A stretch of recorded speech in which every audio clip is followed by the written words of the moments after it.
Welcome to Controlled Chaos, the inevitable marriage of DevOps and security, by Dr. Nicole Forsgren and Kelly Shortridge, here in South Pacific. Before we begin, a few brief notes. Please stop by the Business Hall located in Mandalay Bay, Oceanside, and Shoreline Ballrooms on level 2 during the day, and for the welcome reception at 5:30 tonight.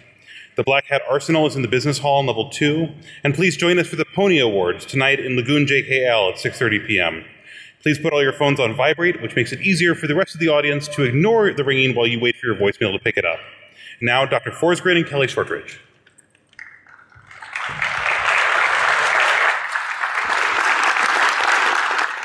Thanks so much for having us here today, and thank you all for being here. Again, welcome to Controlled Chaos, the inevitable marriage of DevOps and security. We'll be in the wrap room afterwards to take any questions. First, I'm Kelly Shortridge. I'm VP of Product Strategy at Capsule 8, a Linux production, detection, and prevention startup based in Brooklyn. I'm Nicole Forsgren. I was founder and chief scientist at Dora, and now I do research and strategy at Google Cloud. And I have been lead investigator of the largest DevOps studies to date. So we, paired up today, are doing the Infosec and the DevOps. To set the tone for the talk, I'm going to invoke Peter Baelish from Game of Thrones, if you've seen it. He said, "Chaos isn't a pit, chaos is a ladder." What he meant by that is chaos can actually be empowering. It can help us climb to levels exceeding our current ones. So, has anyone here heard the phrase, software is eating the world? Right? So, the interesting thing about this phrase is that Mark Andreessen said this back before most companies were really leveraging software to do very much. But if we think about what's happening today, most companies who are around and who are in the top 10 in terms of market cap really are leveraging software to deliver value to their customers and to their key stakeholders. And DevOps, and for whatever definition of DevOps we choose to use, DevOps is that core methodology that's changing the way that we develop and deliver software. And it really is driving software's devouring of the world. However, most InfoSec people just completely turn off their brains whenever DevOps is mentioned. They don't want to hear it. They really don't care. But if you do this, it's like turning off your ears when you hear that you don't care about listening to health advice because you're not sick. And I have the same reaction when I talk to people in financial services industry when they tell me, I'm not a software company. And I think they do this to their own detriment and to their own doom, really. Because if we think about what's happening, financial services no longer deliver value by holding gold bars in safes. What they do is they use software to help us switch bits so that we can transfer money safely, securely, quickly, reliably. We deliver a better, more interesting customer experience. I know people who have chosen their banks because they like the app on their phone, or it allows us to do high-frequency trading, or, the blockchain, right? Blockchain, blockchain, blockchain. That's really what software is doing for us today. Similarly, information security is actually shifting. I think you can think of it as the InfoSec industry being at a crossroads. Our role is still important, but it's in peril if we ignore this shift that's happening right now. Basically, we've come to warn you and guide you into the light. Either InfoSec can marry with DevOps and conquer the world hand in hand, or it can be rendered impotent and irrelevant. InfoSec, I think because we're all clever, we're very adept at lying to ourselves, and I hear countless information security professionals telling themselves that DevOps isn't relevant to them, and that DevOps isn't actually the future. Or they believe that something like DevSecOps is going to save them. But neither denial nor DevSecOps is actually going to save InfoSec in this future. DevOps is going to carve its own path of security, and that's more realistic and reasonable than you imagine. In this talk, we will guide you towards understanding how to control and harness chaos, and importantly, how to use that to make a marriage to DevOps long and fulfilling.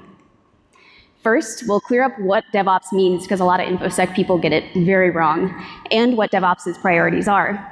Next, we'll discuss how InfoSec should evolve to align with DevOps. Third, we'll go through the Diee Triad, very mysterious, which is the modern improvement upon the classic Cia Triad. Then we'll cover how to apply chaos to InfoSec, from mindset, testing, to defensive strategies. And finally, we'll talk about how to make this marriage work.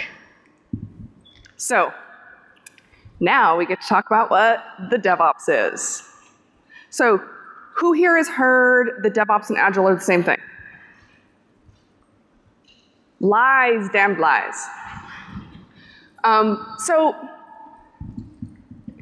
let's take a little history lesson. By the way, I used to be a professor, so I get to lecture again. Yay! Okay, so Agile, capital A Agile, started as this effort to try to help us deliver features better. But it was only this effort where we brought together development and business together. It's also where an effort where we take our meetings standing up instead of sitting down. I don't know if we've heard this before. So the challenge, though, is that it only speeds up development and business.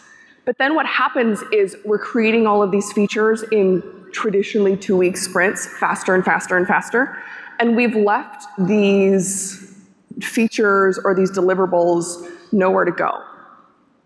And so what we do at the end of that is we have the traditional no crowd, ops.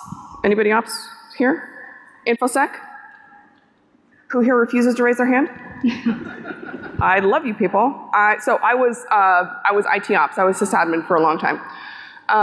So what we like to do is known as change approval, which is a very formalized way to say no, because what's happened is developers are now, instead of throwing us a very formalized giant ball of software, they're throwing us lots of balls of software every 2 weeks, and they're lighting us on fire. Well, that sucks. And so what happens is DevOps has extended this wall. It's not just Agile, it's extending it. It's not, I know everyone snarks back, they're like, Nicole, but it's not just Dev and Ops. Thank you. I wasn't born yesterday. It's like, we've summarized it. It's Dev all the way into Ops, which, by the way, is formally intended to include InfoSec as well. It's Dev, Test, Ops, QA, InfoSec. It's everything. And it's more than just automation. It's changing cultural mindsets. It's changing processes. It's changing everything to include Agile, to include lean processes, to include culture, so that we can develop and deliver software in smaller pieces, more stably, more reliably. Now, sometimes people in DevOps will say, well, DevOps has no single formal definition, therefore I can't do it right. Well, guess what? Agile has one single formal definition that was codified in the Agile Manifesto. That didn't do anybody one lick of good either, because every single executive made up their own definition when they wanted their gold star on their forehead and to collect their big fat bonus check, so it doesn't matter. What matters is that we deliver good outcomes. And as InfoSec professionals, we know what those outcomes are from an information security standpoint, right? As software professionals, we know what those outcomes are. And what those outcomes are is developing and delivering software with responsibility, with accountability, with speed and stability, securely and reliably. So it's not just automation, it's also about culture. It's about pulling everyone together so that we can make things better and deliver value. We don't do the DevOps because DevOps. We don't do continuous delivery because continuous delivery. We want to pull everyone together to make things better. Now, it's interesting because here we talk about how DevOps has crossed the chasm. And I think it's important to note this. In 2009, there was a seminal talk at Velocity by John Allspaw and Paul Hammond. And they talked about how they were doing 10 deploys per day at Flickr. And it was interesting because the room was split. The way we used to develop and deliver software was in this waterfall phase gate tradition, where it was very structured, it was very slow, and at the end of this process, we had a very, very large piece of code that we would then deploy, and it basically lit everyone on fire. I don't know if anyone's been around for a few years. I have. We lit everyone on fire. Allspaw and Hammond talked about developing and delivering 10 times a day. Half the room said, this is amazing. This is changing the world. The other half of the room said, you are monsters. How dare you light people on fire 10 times a day? We've now been doing this for a decade. We see most of the industry doing this. Now, why am I saying this has crossed the chasm? One, the business benefits are striking. Two, there is no turning the ship around. Too many people are seeing huge benefits from this. Too many organizations are doing this. Also, if we need to develop and deliver software and see outcomes and see value and see benefits and make sure that we're doing this securely, we either need your help or we don't. We will either get expert input and guidance, and I hope y'all on board, or we will figure this out from first principles, and we will figure out how to do security ourselves. I don't know about you,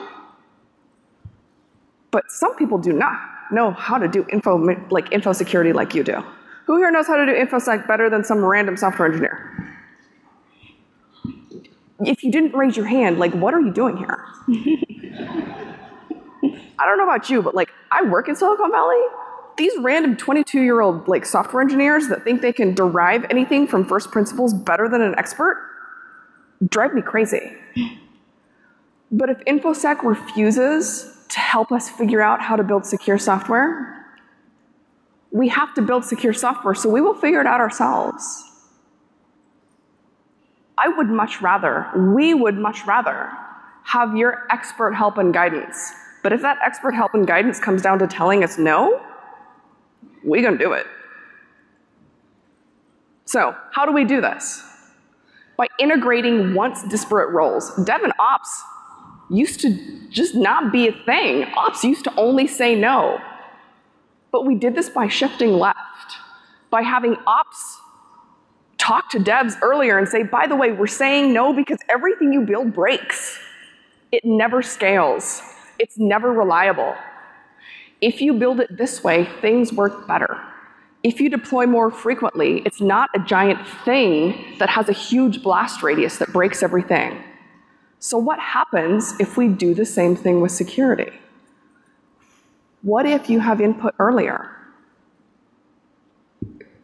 James Wickett has said the ratio of Infosec to ops to devs is 1 to 10 to 100. Y'all don't scale, we know this. So if we integrate you earlier to have input, this shift left can be amazing. It can build a more collaborative culture.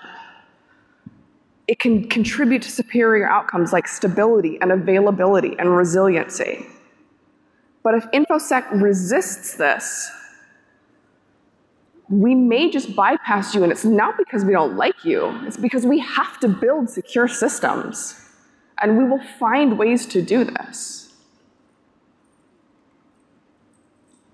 Now, as I mentioned, we know that this is super important, and security is the next frontier. So Infosec can contribute to this with your hard-earned expertise, and you can join DevOps. Or you can stand aside as DevOps figures this out and carves its own path.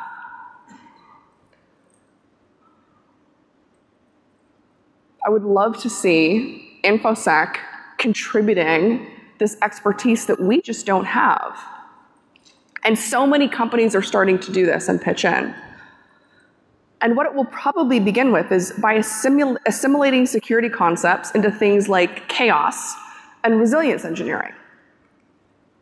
Who here has heard of chaos and resilience engineering? Are you familiar with some of this in here? Okay, a few hands. This stuff is super cool.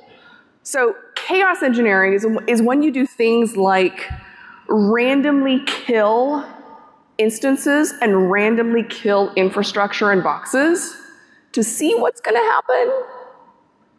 So Netflix pioneered this. You kill boxes because then what you do is you learn from the behavior of the system and then you build that security back in. You build those things back in because we don't know what will happen, or we want to be able to respond to things that happen in the wild. Okay, so what people don't always say is, do chaos in test before you do chaos in prod. But this is great, right? It helps you uncover systemic weaknesses. It helps you make your design and your processes better. It helps the organization gain more confidence in their prod systems. It helps you uncover the needs of your customers and your end users. I don't know if y'all remember, this is gonna show how old I am, way back in the day when Amazon went down, Amazon had this big crash, but Netflix stayed up. And everyone was like, oh, well, this is because Netflix has some super secret account because they're all on AWS servers. No, what actually happened was Netflix had been doing chaos engineering. They had been doing, they call it Chaos Monkey, because it just randomly goes and kills things. And they were able to stay up because they had built systems that auto fail over into other machines or other regions. And I love this example because so much of it is like what we see in Infosec. So any successful marriage, if we talk about DevOps and Infosec, requires shared goals. And luckily, as I'm mentioning, DevOps and Infosec share these same priorities. So what does DevOps prioritize? I've kind of talked about this before. We want to optimize delivery performance so that we can deliver value. The evidence shows that when we do this, it differentiates between high performers and low performers, and I'll talk about that in just a second. So one important finding that we found is that speed and stability aren't at odds. If we go fast, we're more stable. And it's because when we deliver faster, we're delivering in smaller and smaller bits. So we have a smaller blast radius, we're less likely to have errors, and when we do have errors, they're easier to debug, so the systems come up faster. We also see that we have better security outcomes, and security is part of resilience. So security and speed are not at odds either. And this is particularly the case when we shift left on security, because we're building security in up front. We see better security outcomes as well. Now, CI and CD, continuous integration, continuous delivery. We help with changes, build changes into prod rapidly, sustainably, and safely. Now, CD involves a few priorities. Like I've mentioned, building quality in, fast feedback loops, the faster that we can detect changes by having robust, automated testing suites. Ideally, having Infosec's input into some of these testing suites allows us to detect security problems. It also allows your input to scale, which I think is super, super important. Helps us improve all of these outcomes. Now, what specific metrics help us identify elite performers from the rest? Now, I keep saying high performance and elite performance. Quickly, I take these 4 metrics that I'm about to talk about, I throw them into the Hopper statistical term, and I do a cluster analysis. And what we see is that they fall into groups. I have high performers, medium performers, low performers, and a subset of those high performers have been elite performers. Spoiler alert, the new report's coming out in a couple of weeks. For now 6 years in a row, we see statistically significant differences where speed and stability go together. And there are differences, and I'm a researcher, so I'm real creative, so I call them high performers and medium performers and low performers. But they all go together. We don't see differences. Now these are the measures. Lead time for changes. How long it takes to go from code commit to code running in production. How fast is your pipeline? This is important because it's both about your normal change process and your emergency change process. When everything hits the fan, how hard is it to recover? Now, it's also about keeping up with compliance and regulatory changes and security patches. It's not just about features. It's about security. Now, release frequency. How often are we pushing code? This is very much related. The more often we push code, the better we do. Now, these are our 2 speed measures. I said there were 4 measures, so I also have 2 stability measures. Time to restore service. How long does it take us to restore? When we go down, how quickly can I come back up? Now, change fail rate. The percentage of changes to prod that degrade service and require remediation. So it's not just coming all the way down. What requires attention? So there were 2 speed measures, 2 stability measures. They go together. They don't require trade-offs among high performers, among low performers. Now, this is kind of an eye chart. Paul, take a picture, zoom in. We'll post the slides after as well. Like I've mentioned, speed and stability move in tandem. For several years in a row, we've seen elite performers optimizing on all 4. Low performers struggle on all. Now, again, we see evidence here that everything's possible.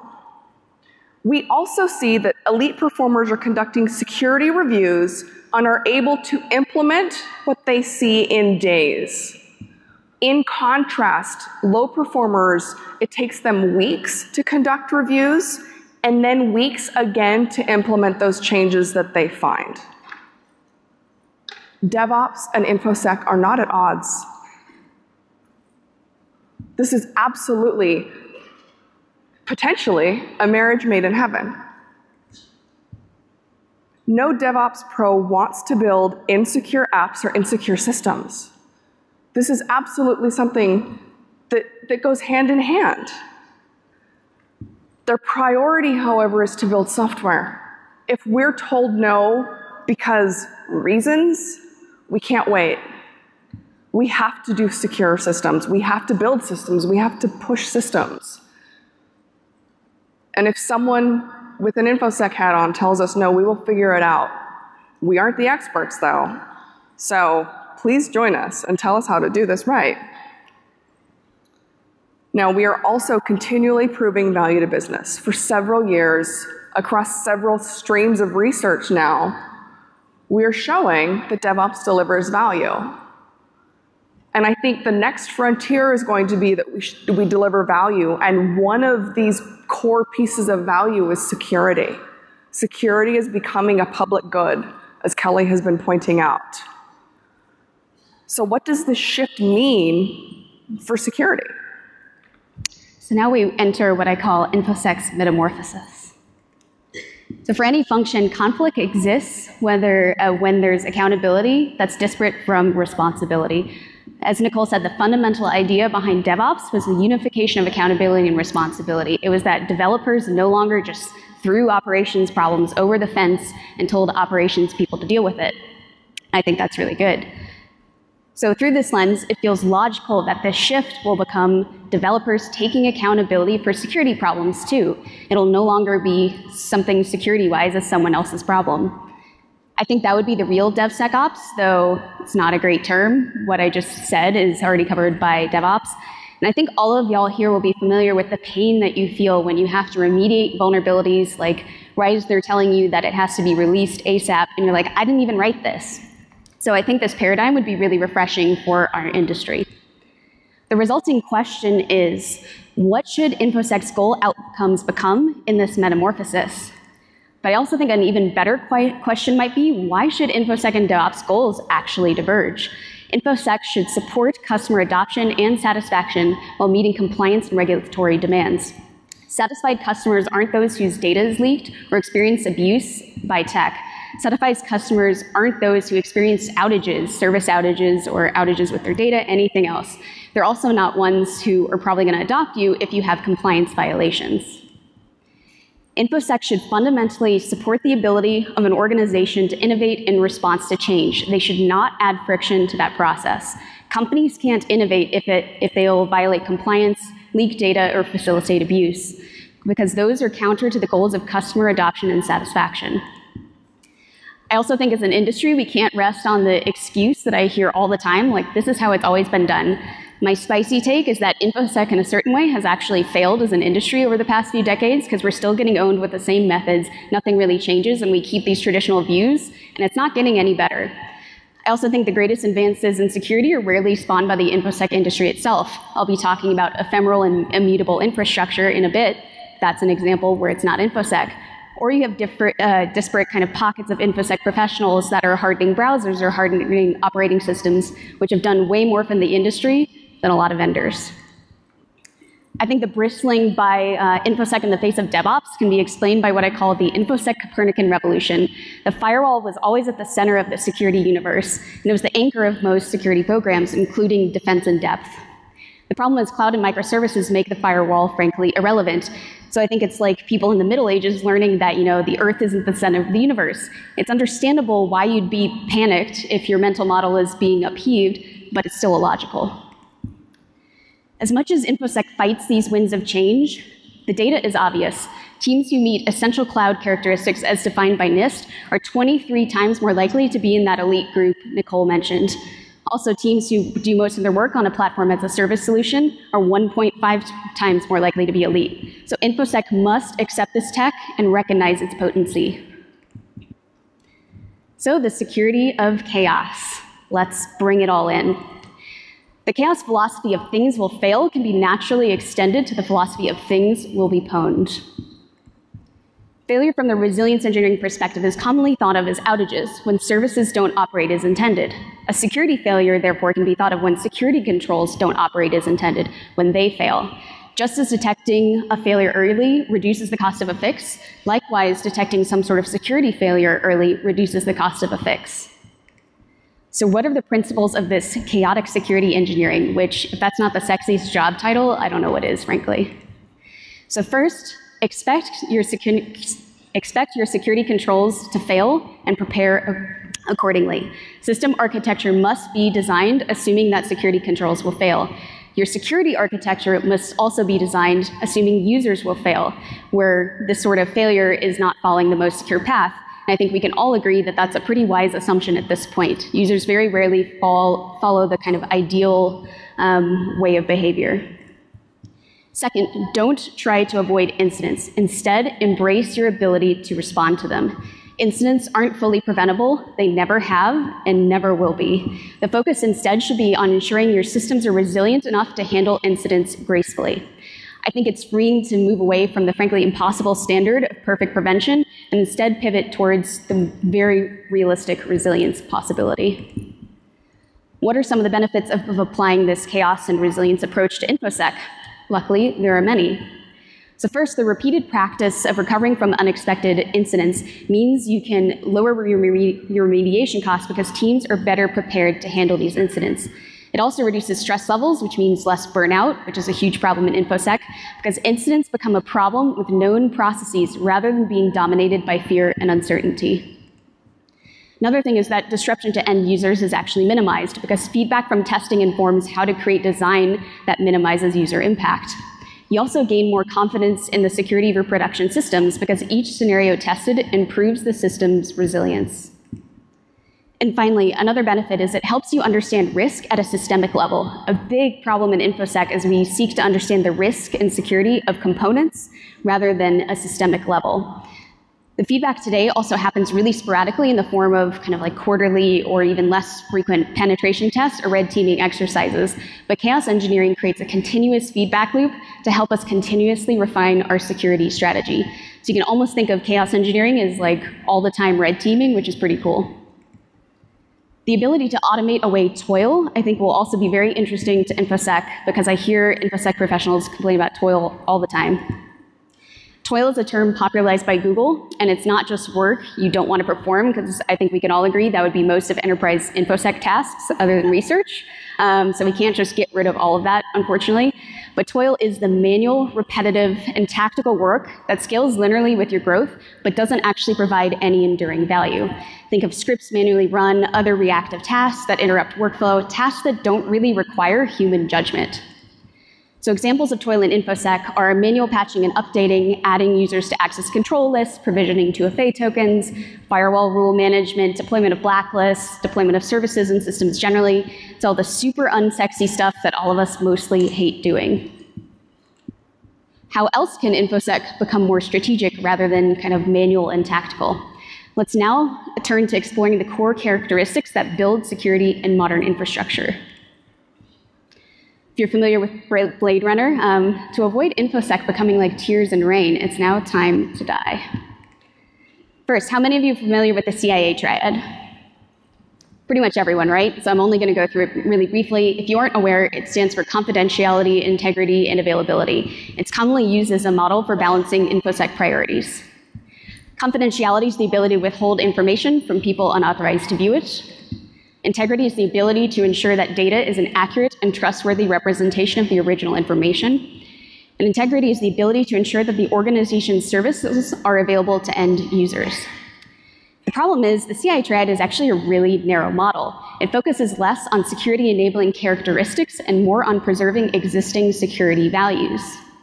So what we need is a model promoting qualities that make systems more secure, because that would help Infosec align with DevOps. Enter the Diee Model. This was popularized by Sunil Yu at Bank of America, and I call it the Diee Model. I'll keep referring it to that way. So it stands for distributed, immutable, and ephemeral. Distributed means service outages are less impactful. Immutable means changes are easier to detect in reverse. And ephemeral means you're driving the value of persistence basically to 0. So let's go through each of these individually. So first, D. Distributed infrastructure involves multiple systems that may be in different locations but work towards the same overarching goal. CDNs, content delivery networks, are a form of distributed infrastructure that directly led to the diminishment of harm by DDoS attacks, which is pretty great. They generally reduce the severity of service outages because they facilitate high availability, redundancy, and fault tolerance. Immutable infrastructure doesn't actually change after it's deployed. If modification or updating is necessary, a standardized image with the appropriate changes is used to build a new server to replace the old one. DevOps prefers immutable infrastructure because it provides more consistency and reliability through a simpler, standardized deployment process. Servers are no longer cherished pets, and instead they're very disposable cattle. A base image is validated and version controlled, so each server built from that image can be shot out back in the yard, so to speak.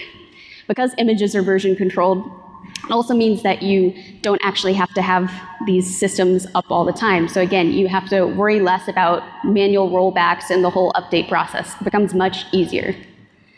I think Infosec overlooks a lot of the inherent benefits of immutable infrastructure quite a bit. So because configuration changes are performed through this standardized process, versus having engineers log into systems for manual configuration, means you can completely restrict access, shell access to servers. That's kind of a security miracle. If shell access is disabled, it's much harder for attackers to actually get to their goal. But with this, you have to resist the urge to continue treating your servers as pets. I see this with Infosec professionals a lot. They still want to cling to them and pet them like their precious little, bunny. Ambiguity aversion, which is a behavioral economics thing, I won't get into it, but basically it's okay because your lizard brain is telling you to panic and that you're scared about all of this uncertainty. But think of it this way, I'm assuming quite a bit of you play video games. Immutability basically gives infrastructure unlimited lives rather than the prior paradigm of playing a game in nightmare mode where if you die, that's it, game over. Ephemeral infrastructure has a very short lifespan. It lives only for the duration of a task before dying, instead of a monolithic application that could live for thousands of days. The notion of infrastructure behaving like a frenetic phoenix can definitely be daunting, but ephemeral infrastructure allows for a surprising degree of control and security benefits. Infrastructure that could die at any moment is a nightmare for attackers. It generates a formidable level of uncertainty for persistence, which is good for us. Installing a rootkit on a resource that will die within minutes is a waste of effort. It forces attackers to pivot more quickly to get to their goal. And that would be something like in-memory attacks, which are still 100% in the realm of more sophisticated attackers, despite whatever vendor FUD you heard on the floor this year. So ephemerality actually raises the attacker bar by design. Optimizing for this Diee Triad inherently reduces risk even when security isn't the stated goal, which is great. Diee is about the ability to be resilient and recover effectively, whether in the face of threats to performance or threats to security. Infosec has repeatedly espoused, since I've been in the industry, of the goal of building in security by design, and this is the most organizationally friendly way to do so. So now, how do we get there? So, Phoenix rises. So what type of metrics are worth tracking and thinking about when we're in this new chaos-driven security engineering program? Time to restore is absolutely relevant and equally important for Infosec as it is for DevOps. But Infosec teams historically haven't thought about this, right? They gravitate toward metrics that measure failure. For example, time between incidents, vuln frequency, rates of colleagues, clicking on phishing links. But mean time between failure is a dangerous and unrealistic metric. If it's mean time between and you go a year, but when you're down, you're completely pwned, that's not very interesting or important. Mean time between failure optimizes for an unrealistic world where failure never occurs. That contradicts frequent Infosec mantra of breaches are inevitable. We know you're going to go down, so what we need to do is minimize the impact of that. It incentivizes the wrong behavior and ignores the goal of delivering services to our end users. If a service fails many times a day, but for a trivial amount of time, and you can minimize that blast radius, users may not even notice. But if it fails, like I said, once a week, once a year, and it takes hours to restore, weeks to restore, months to restore, it's decidedly degraded. If we think about the Sony hack and hack and hack and hack, if it leaves your system in a weakened state, in a vulnerable state, that's much less desired. So, how do we prioritize this? To meet the goal of minimal failure, devs are incentivized, or ops are incentivized to avoid change as much as possible. Security teams should be prioritizing failure likewise to inhibit innovation by discouraging use of new tech, release of software, because like, what if it has bugs, and implementing strict internal security policies that add friction to workflows. However, if we embrace this new world of having ephemeral artifacts, we can just blow them away. So switching to MTTR is an essential first step. Chaos and resilience embraces that failure is inevitable, but instead, failure can be harnessed as a tool to help us prepare for these incidents. It also ensures that when the inevitable happens, it isn't damaging to your organization. TTR is even more important than time to detect. Why is this? Technically, we actually can't measure time to detect because all we can do is capture the time that we first detected it. We really technically don't even know the first time it actually happened. Now, Infosec people may bristle at this, but detection is only the start of the recovery process. It really isn't the end goal in and of itself. Because what we need to do is not just fix the incident, but fix our system, as Kelly was talking about with all of the resilience engineering that we have in place. And also, who cares if you detect it quickly if you don't fix not just the problem, but all of the conditions that led to the problem. Game days are like planned fire drills. Avoid complacency by using game days. Practice a potentially risky scenario in a safe environment. I'm sure many of you are familiar with tabletop exercises, but these aren't nearly formalized or discussed, and they're in tabletop. They aren't in production systems, and production systems have much more complexity involved. We also need to be prioritizing game days based on each scenario's potential impact to the business. So consider what's most important from your end user and your customer's perspective. This is probably going to be related to things like service disruption, leakage of sensitive data, compliance violations, even regulatory environments. And game days in particular verify your monitoring, alerting, and response capabilities. And also keep doing game days because more practice will uncover more problems and it will reduce your time to response. Decision trees in particular can be valuable guides for crafting and deciding on game day scenarios. Start with a business priority that's at risk, for example, an S3 bucket with sensitive customer data, and then brainstorm how the attacker would most easily get to the goal of accessing and exfiltrating this data. Next, it is tempting to dream up very, very elaborate scenarios because really those are the super, super fun ones. But Mossad is not going to be picking up your data center's power supply to exfiltrate the data bit by bit. Think about what's actually going to be happening. So determine the least cost path that attackers will take to get to their goal. This least cost path is the most sensible place to be starting your testing. Now let's talk about that testing and how you can start architecting chaos. So tooling and testing in a chaotic security world is ripe for innovation. We're going to propose some novel ways, and I'm going to go through them very quickly, but we'd love to hear about what you all end up building, actually. You generally want to start with dumb testing before moving to fancy testing. Kind of like Nicole said, start in test before you start testing in prod. Develop tests that you know you can actually build effectively and involve realistic scenarios. So let's start with controlling chaos for the Cia Triad. With availability, if you start making security events into availability events, DevOps' ears will perk up because they care a lot about that. Uptime is normally baked into service level obligations and service level agreements, SLAs and SLOs, so it's very important to them. Because of these customer requirements, most of the existing body of chaos tooling and testing is around availability. So Nicole mentioned Chaos Monkey, so I won't go into too much depth, but there are other availability testing tools for cloud services, like Azure's native fault analysis service or Chaos Lambda for AWS. For testing in Kubernetes, there's KubeMonkey, Bloomberg's Powerful Seal, Target's Pod Reaper. All these names are ridiculous. Tools for Docker include Pumbaa and Blockade, and network-specific tools include Shopify's Toxi Proxy or Muxi. Infosec teams can therefore adopt these existing tools, and all you have to do is modify your game days so that the sources of availability failure are coming from security events. Next is confidentiality. That can include straightforward tests, testing access and controls, including authentication for APIs, microservices, and cloud resources. So adopting a microservices architecture can help preserve confidentiality more than with on-prem monolithic architectures. A service mesh, how many are familiar with a service mesh? I'm going to cover it super briefly. It's an infrastructure layer used in microservices to configure how different services within an app share data with each other. It essentially operates like an on-demand VPN at the application level. It can implement things like mutual authentication, which is primarily implemented through MTLS, which is where both the client and server produce certificates for each other to validate.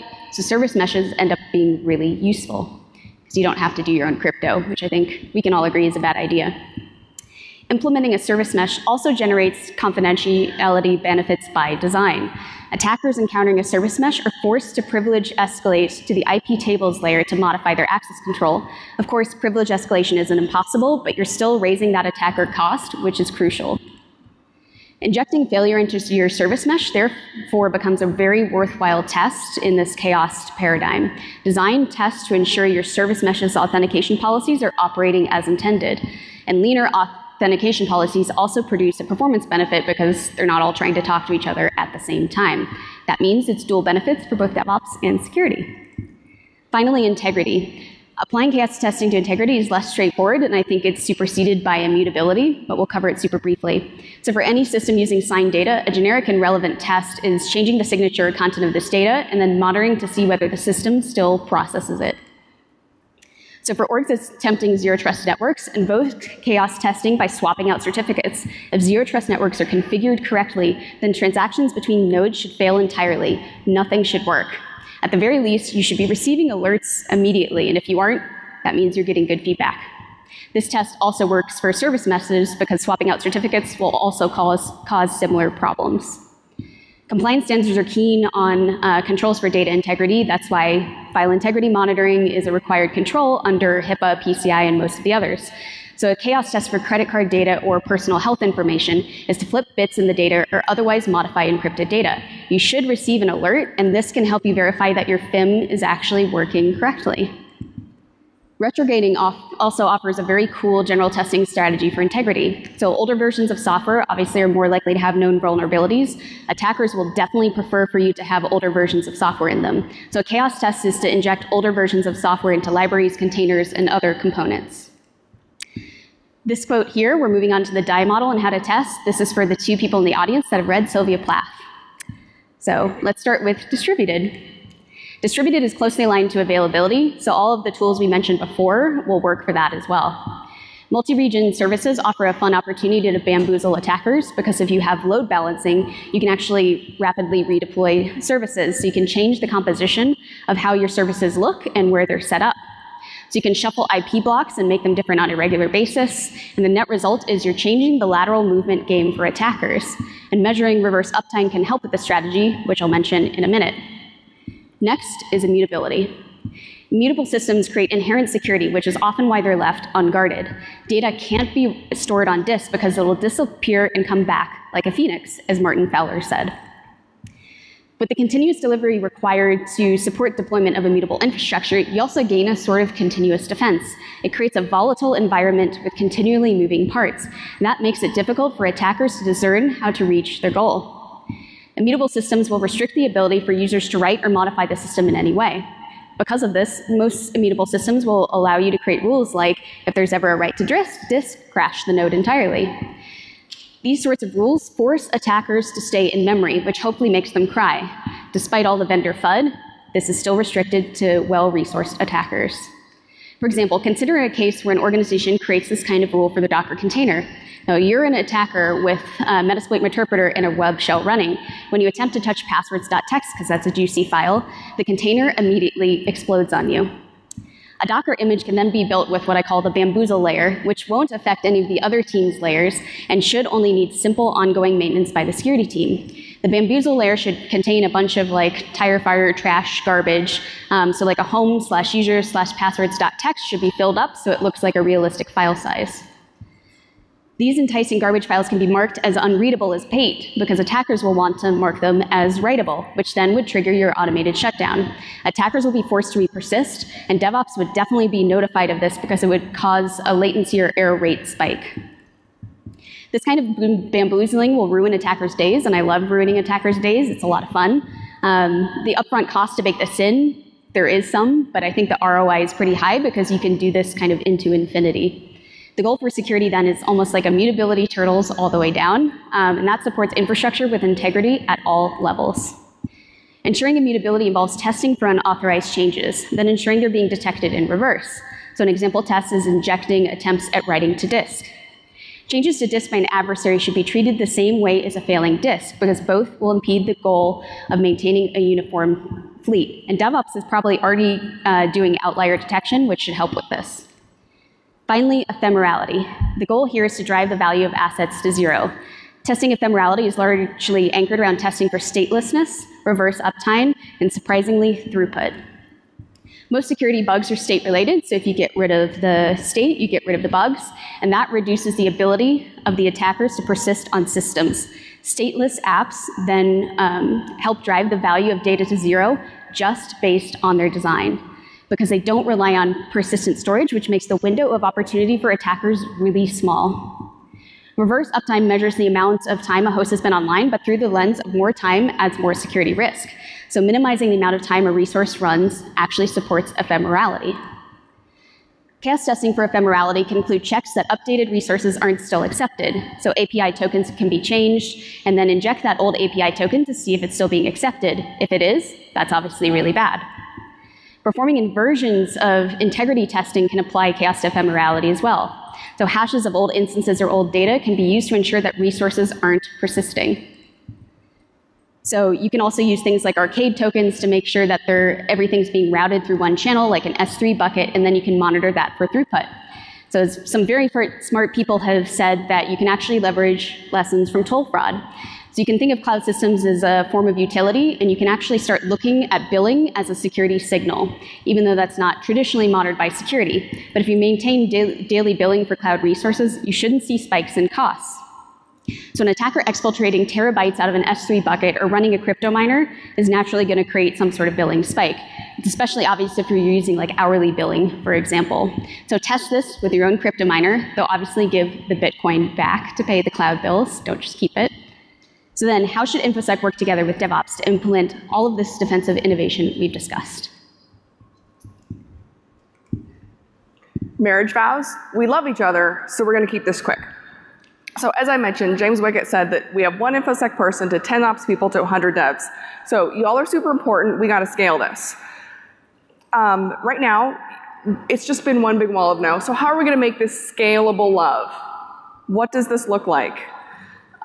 First of all, chiming in early on decisions, because historically we've heard no late. We do a pen test, we get a list of 127 things 2 days before we're going to roll out to the world. We just don't have time to roll all of this out. So instead of just no and, or instead of just no, we can make this a no and.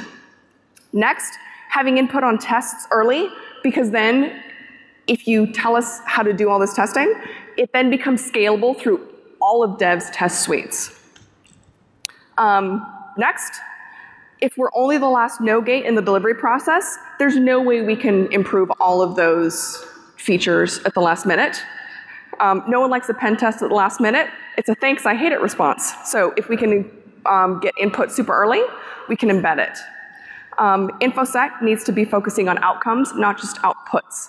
If these can be aligned to business goals, no matter how important they are, it can improve our outcomes. If we can be focusing on TTR, time to respond, or time to restore. Also, work on creating other security metrics that align with things like lead time, release frequency, and change fail rate. It can help communicate the importance of everything else that you're doing.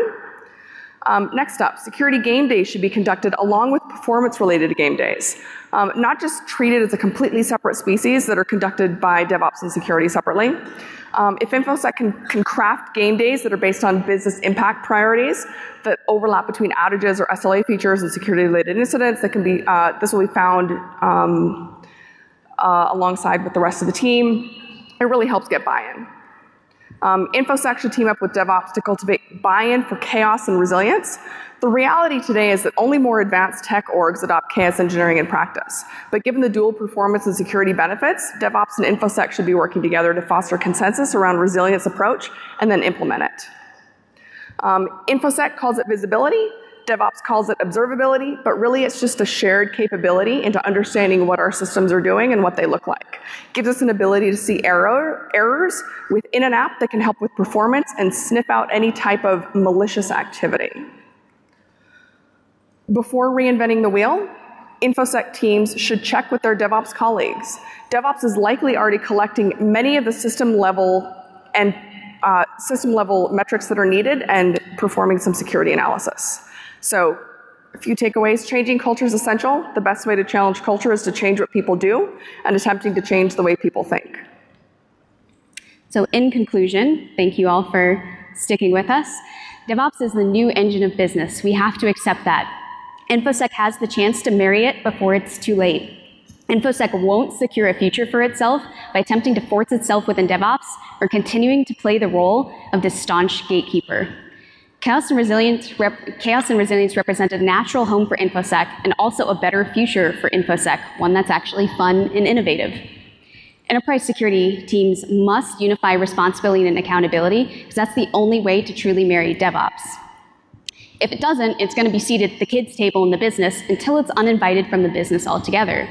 So the time for InfoSec to begin its metamorphosis is now, before DevOps starts carving its own path to secure systems. Giving up control can definitely feel scary, but resilience offers a beacon of hope for our industry that InfoSec can finally be innovative and also be an engine of the business. So we hope the recommendations imparted today help you go forth and live a long, happy, fulfilling marriage with DevOps. To close, remember the philosopher Nietzsche's words, you must have chaos within you to give birth to a dancing star. So for InfoSec to achieve greatness, it must control chaos and marry DevOps. With that, thank you so much.